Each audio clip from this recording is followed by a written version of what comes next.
What's up, everybody? This is Apostle Joshua. Welcome to Kingdom Keys, unlocking biblical principles for everyday victory. I'm so excited for you joining. If it's your first time to be tuning in to this channel, make sure you subscribe, make sure you like, and make sure you share it with somebody else. If this video blesses you, make sure you share it with somebody so that they can be blessed.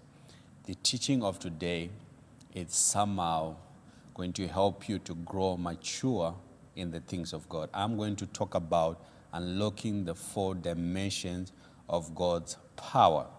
And how I'm going to do it, we're going to look at the book of Ephesians. So in summary, it's almost like it's a Bible study, because I'm going to try to summarize the book of Ephesians in totality. And to help me do this, there's a framework that I'm going to adopt that is credited to a gentleman, the late Watchman Nee, who died years ago. But this framework is profound, and it's going to help you to navigate your spiritual walk with God. And here's the framework: sit, walk, and stand. Now, Watchman Nee explains in this framework in a way that when you're reading the book of Ephesians, Paul points out these 3 important aspects. You sit before you walk, and you walk before you stand. Now, let's go a little bit deeper in talking about this subject. So, when he talks about sitting now, sitting is our position in Christ, meaning to sit is to rest in Christ. You are resting in the finished work of Christ. So I am operating from heavenly authority. Now, in Christianity, we tend to think that things begin by doing, but that's not it. The true Christianity, things don't begin by doing, things begin by resting. You rest in what Christ has finished. So I'm not striving with my own strength. No. I am resting in the work that is finished by Jesus Christ. So the reason why I am able to have identity, the reason why I'm able to walk in identity, is because I am resting in what Jesus has done. So in Ephesians chapter number 2, verse 6, Paul says, it summarizes and says, He has raised us together and made us sit together in heavenly places in Christ Jesus. So where are we sitting? In heavenly places in Christ Jesus. So we are not sitting on earth to heaven. No, we are sitting in heaven to earth. That's the place of our authority.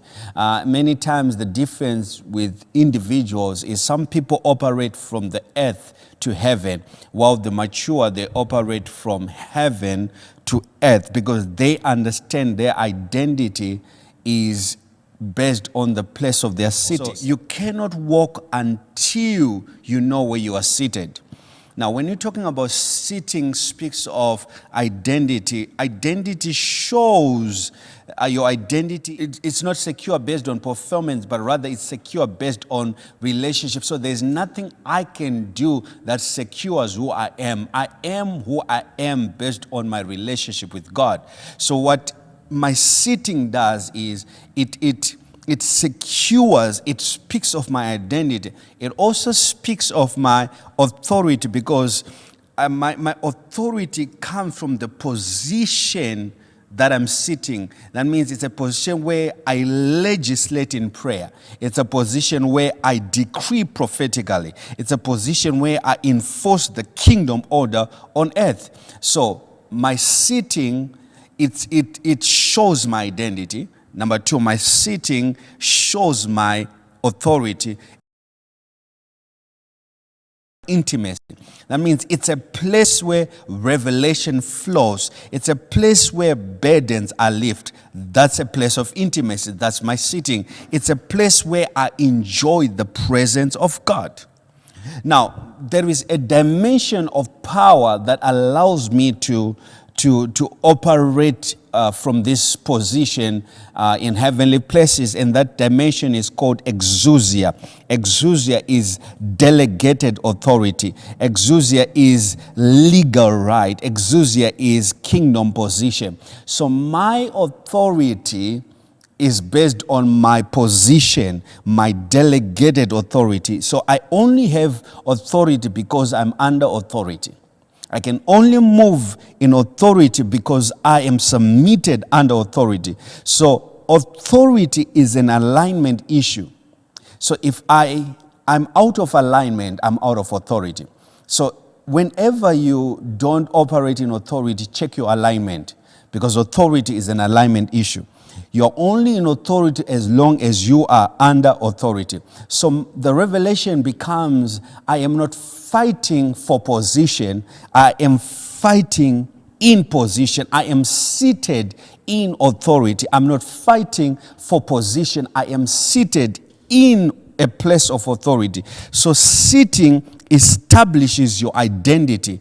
And when your identity establishes, it also establishes your jurisdiction. Now I know who I am. And when I know who I am, I know the power that I have. Then the second thing we look at is your walk. Your walk is your conduct before man.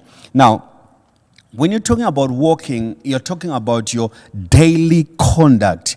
It's our living out what sitting has established. So now when I'm walking, I'm living out what has been established in my sitting.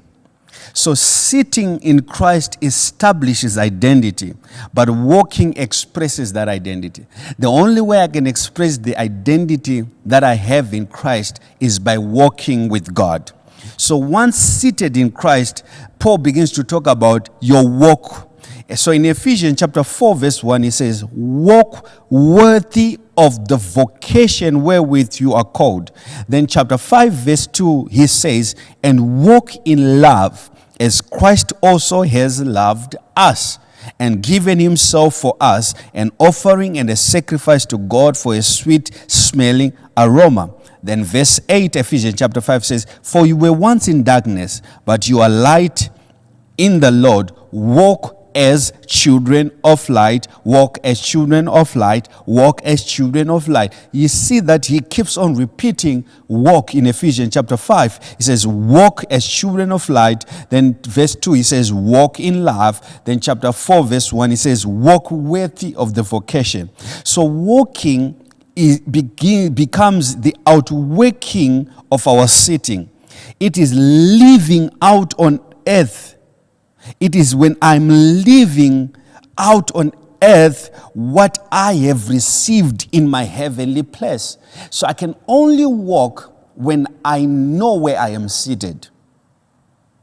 I can only walk when I have the revelation of where I am seated. So people are struggling to walk in purity. They're struggling to walk in holiness. They're struggling to walk in love because they have no awareness of where they are seated. You are seated in heavenly places in Christ Jesus. So when you don't have that awareness, you're going to struggle to walk in holiness. You're going to struggle to walk in love. You're going to struggle to walk worthy of the vocation wherewith you are called. You're going to struggle to walk as a child of light. You are going to struggle to deal with darkness because my walking is an expression of the revelation that I have of my sitting. I hope you guys are catching this. So for me to walk, I need another dimension of power. Now, in sitting, I need exousia, delegated authority. But in walking, I need another dimension of power, which is dunamis power, miracle working power. This is transforming power. This is dynamic power. What dunamis does is dunamis gives me stamina, which is supernatural ability to walk in love. I can't walk in love without supernatural ability. I need supernatural ability because if I don't have that, I can't even walk in my worthy of my vocation. I hope you're understanding this. I hope you are catching what I'm saying here. You can't even walk. So you sit in your position in Christ in heavenly places, and exousia, delegated authority. This is where you're operating with delegated authority. Then you're walking with God. This is my conduct before man.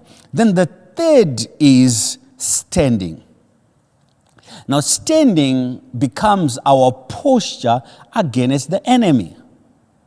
So you see that Paul closes with warfare, meaning standing is the posture of warfare. It's me holding the line. It's me refusing to yield to the enemy. So Ephesians chapter 6 verse 11, it's interesting. I want you to go there and see what I'm going to mark here. He talks about standing multiple times from verse 11 to verse 15. He says, put on the whole armor of God that you may be able to stand against. So he says, put on the whole armor of God so that you may be able to stand against the wiles of the devil. For we do not wrestle against flesh and blood, but against principalities, against powers, against rulers of the darkness of this age, against spiritual hosts of wickedness in the heavenly places. Therefore, take up the whole armor of God that you may be able to withstand in the evil day. And having done all to stand. He repeats that, having done all to stand thereof, having girded your waist with truth, having put on the breastplate of righteousness, and having shod your feet with the preparation of the gospel of peace. You cannot stand against the devil if you have not first walked with God. And you cannot walk rightly with God if you have not first learned to sit in Christ. It's a framework. It's a sequence. My walk with God determines how I stand against the devil. And my sitting in Christ determines how I walk with God. So I can't walk with God if I'm not sitting in my position in Christ, and I can stand against the devil if I'm not walking. It's a sequence. For me to stand against the enemy, I'm gonna need another dimension of power. What we're talking about, we're talking about two dimensions of power, because standing against the devil is going to require more power from you. So you need actually two dimensions of power to be able to stand against the devil. You need what we call kratos power. You need what we call ischus power. Now, kratos is dominion power. This is when you are able to demonstrate the strength of God. This is the strength of God on display. That is kratos. Then number two, you need ischus, which is the inner stamina, which is the muscular endurance, which is the strength to keep on standing. Because when you don't have ischus, it's easy for you to give up. So you have so many people that are committing suicide because left, right, and center, they are being attacked by the devil from the north, from the west, from the east, from the south. It's attack after attack, season after season. It's like Job. They told you that your cattle are gone. Then what they're telling you, they tell you the donkeys are gone. What they're telling you your children are gone. Everything left, right, and center. If you don't have ischus, you're going to be depressed. You're going to commit suicide, and you're going to give up. So you need ischus to stand against the enemy, because standing requires inner stamina. Standing requires the power of God to be displayed, the strength of God to be displayed. So you don't need willpower. Willpower is not enough, because willpower is finite, it's limited. You don't have unlimited supply of willpower. What you need is what we call why power, not willpower. You need why power, and why power is ischus. It's inner strength, inner stamina. I need to know why I am fighting the devil. Instead of me just having the willpower to fight the devil, I need to know why I am fighting the devil. That's what is going to make me to stand against the devil. I hope you're catching this. So my sitting brings identity in Christ, which is my rest and my authority. Then my walking is what gives me the character before men. Notice this. The gift opens room before great people, but your character keeps you in the door. So walking with God is what gives me character before men. It's my lifestyle. It's my witnessing. I'm walking with God. Then my standing is what gives me victory over the enemy. I'm dealing with warfare. I'm dealing with resistance. And for me to sit, I need exousia, authority of position, delegated power that is generated through intimacy, that is generated through submission to Christ. Then for me to walk, I need dunamis power, which is my daily transformation. And for me to stand, I need kratos, I need ischus, which is power for warfare, and endurance. So God is requiring us to adapt this framework in our life, because you can only be able to operate in these 4 dimensions of power when you understand this framework, because this power, they only move when you are seated, they only move when you walk, they only move when you stand against the warfares of the enemy. I hope you were blessed by this revelation. I hope God is going to move you into a new dimension. I sincerely hope that I leave you better than I have found you.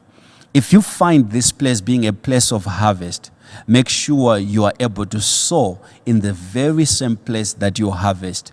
Your giving is what powers the gospel to spread. I want to encourage you to be a giver and connect to our ministry in this season, and you will see what God is about to do for you.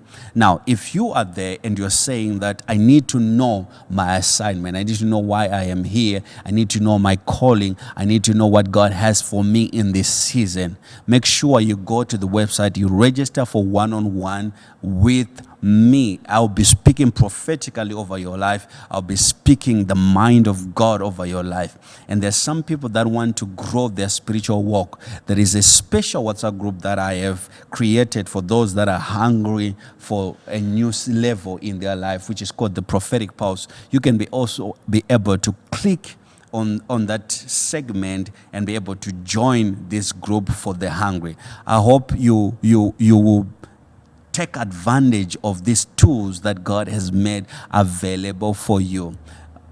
Listen, in this season, discipline is what is going to guarantee your next level. This is Apostle Joshua.